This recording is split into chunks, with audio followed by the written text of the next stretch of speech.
Bismillahirrahmanirrahim. Assalamualaikum warahmatullahi wabarakatuh. Sahabat yang beriman, naga, makhluk mitologi paling terkenal di dunia. Seluruh dunia memiliki legendanya masing-masing. Di Eropa, naga selalu dilambangkan sebagai makhluk yang jahat.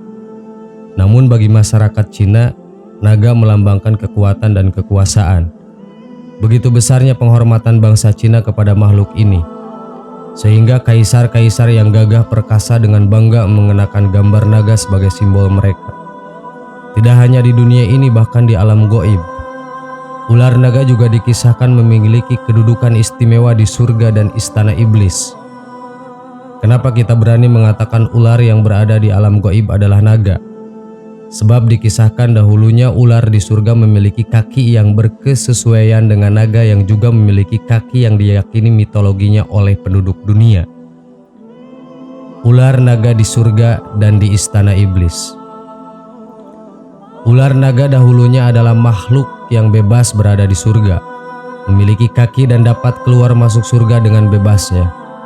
Namun setelah berkhianat dan menjadi pengikut iblis, maka terusir di surga. Ada yang turun ke bumi menjadi makhluk melata dan dihilangkan kakinya oleh Allah. Dan ada yang masih memiliki kekuatan dan menjadi penjaga istana iblis. Dalilnya ular naga dulunya adalah makhluk surga. Diriwayatkan dari As-Sudi, dari Abi Balik, dari Abi Sholih dan Ibnu Abbas, dan dari Murrah Al-Hamdi, dan dari Ibnu Mas'ud, dan dari banyak sahabat Nabi SAW berkata, tatkala Allah Azza wa Jalla berkata kepada Adam, tinggallah kamu dan istrimu di surga, makanlah darinya yang banyak lagi baik sekehendak kamu berdua, dan janganlah mendekati pohon ini sehingga kamu berdua menjadi orang yang zalim. Iblis berupaya untuk masuk menemui mereka berdua di surga, namun terus dihalangi oleh para penjaganya. Lalu muncul seekor ular yang memiliki 4 buah kaki seperti layaknya onta dan tampak sebagai hewan yang paling bagus. Iblis membujuk ular itu agar mau memasukkannya ke dalam mulutnya sehingga ia membawanya bertemu dengan Adam. Ular itu pun memasukkan iblis ke dalam mulutnya, kemudian melewati para penjaga surga dan berhasil masuk ke dalamnya, sementara mereka tidak mengetahui tatkala Allah menghendaki suatu perkaranya. Iblis itu berbicara melalui mulut ular itu, sementara Adam tidak memperdulikannya. Waktu iblis pun keluar menemui Adam dan mengatakan, "Wahai Adam, maukah aku tunjukkan kepadamu sebuah pohon yang abadi dan kekuasaan yang tidak sirna?" Dia mengatakan lagi, "Maukah aku tunjukkan kamu sebuah pohon apabila engkau memakan darinya, maka engkau akan jadi raja seperti Allah Subhanahu wa Ta'ala, atau kalian berdua akan kekal dan tidak akan mati selamanya?" Iblis pun bersumpah atas nama Allah dengan mengatakan, "Sesungguhnya aku hanya menasihati kalian berdua." Sungguh iblis menginginkan dengan itu agar aurat mereka berdua tampak dengan terlepasnya pakaiannya. Iblis telah mengetahui bahwa mereka berdua memiliki aurat setelah membaca kitab malaikat. Adam tidak mengetahui perihal ini. Adam enggan memakan buah dari pohon itu. Akan tetapi Hawa mendekati pohon itu dan memakannya, kemudian dia berkata, "Wahai Adam, makanlah. Sesungguhnya aku telah memakannya dan tidak terjadi apa-apa padaku." Dan tatkala Adam memakannya, maka tampaklah aurat mereka berdua dan mulailah mereka berdua menutupinya dengan daun-daun surga. Tariku Rasulullah Wallahul Muluk, juz 1 halaman 28. Abdur Rojak dan Ibnu Jarir meriwayatkan dari Ibnu Abbas, ia berkata, "Sesungguhnya musuh Allah Subhanahu wa Ta'ala iblis menawarkan dirinya kepada setiap binatang melata agar dapat membawanya masuk ke surga dan berbicara kepada Adam dan istrinya. Namun semua hewan menolak tawaran itu. Lalu dia berkata kepada ular, 'Aku akan melindungi dirimu dari gangguan Adam dan engkau ada dalam jaminanku jika engkau memasukkanku ke dalam surga.' Maka ular itu membawa iblis di antara 2 taringnya lalu masuk ke dalam surga. Tadinya ular ini berjalan dengan 4 kakinya, lalu Allah menjadikannya berjalan di atas perutnya." Ibnu Abbas berkata, "Maka bunuhlah ular dimanapun kalian mendapatkannya. Pendamlah makhluk yang pernah mendapat jaminan dari musuh Allah itu." Luqtul Marjan fi Akhmalil Jan, Imam Suyuti.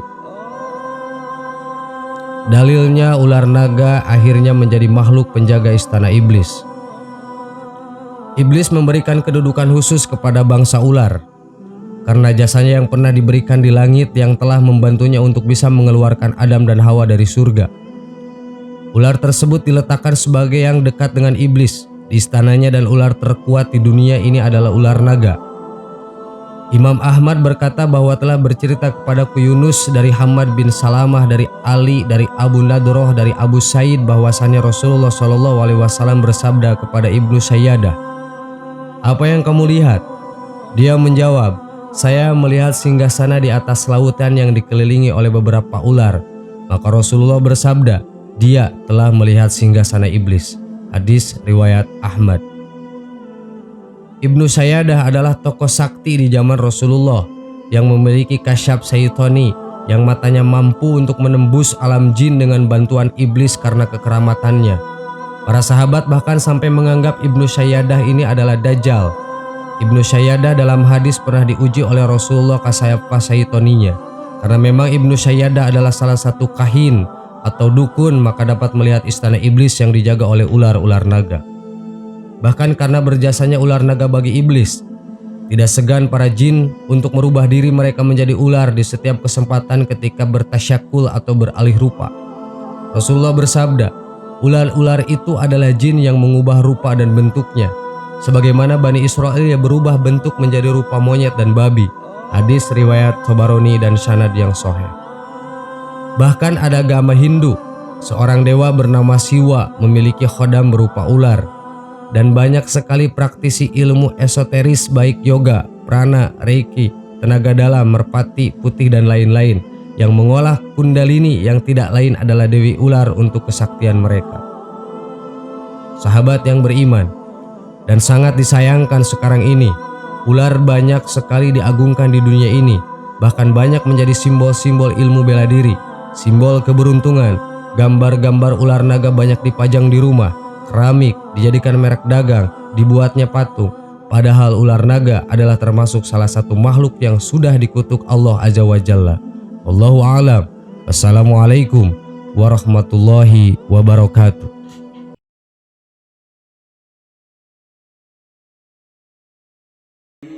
Bismillahirrahmanirrahim. Assalamualaikum warahmatullahi wabarakatuh. Sahabat yang beriman, tugas utama setan adalah menyesatkan manusia agar terjerumus ke dalam neraka. Meski demikian, banyak di antara kita justru memilih searah dengan jalannya. Nabi Muhammad SAW kerap mengingatkan umat agar membentengi diri dari godaan setan. Walaupun tidak mudah menyerah menggoda Bani Adam, namun sekutu iblis ini bisa dilemahkan dengan doa dan amalan tertentu. Sebagian umat muslim melakukan amalan tersebut dengan harapan tidak lagi tergoda oleh makhluk laknatullah tersebut. Namun ternyata ada kondisi yang membuat setan menjadi lebih besar. Sayangnya, hal ini justru karena kalimat yang diucapkan oleh manusia itu sendiri. Bahkan setan semakin kuat karena ucapan ini. Kalimat apa yang dimaksud? Ternyata kalimat yang seharusnya tidak diucapkan oleh manusia agar setan tidak membesar adalah kalimat umpatan atau celaan terhadap setan. Hal ini seringkali terucap saat manusia mengalami kondisi tidak mengenakan. Terkadang ketika ucapan ini refleks karena kebiasaan yang sudah dilakukan. Misalnya, celakalah setan. Hal ini terlarang dilakukan oleh umat Islam, karena seharusnya ada kalimat lain yang lebih jauh lebih baik diucapkan manusia jika mengalami hal-hal buruk, yakni dengan memohon perlindungan dari Allah Subhanahu wa Ta'ala. Janganlah kalian mencela setan, akan tetapi berlindunglah kepada Allah dari keburukannya. Hadis riwayat Ad-Dailami. Pasalnya kalimat-kalimat ini justru hanya akan membuat setan mengalami perubahan, bukan menjadi lebih kecil dan lemah saat diumpat dan disalahkan. Mereka justru akan semakin besar dan kuat karena ucapan-ucapan itu. Bahkan tubuhnya bisa berubah hingga sebesar rumah.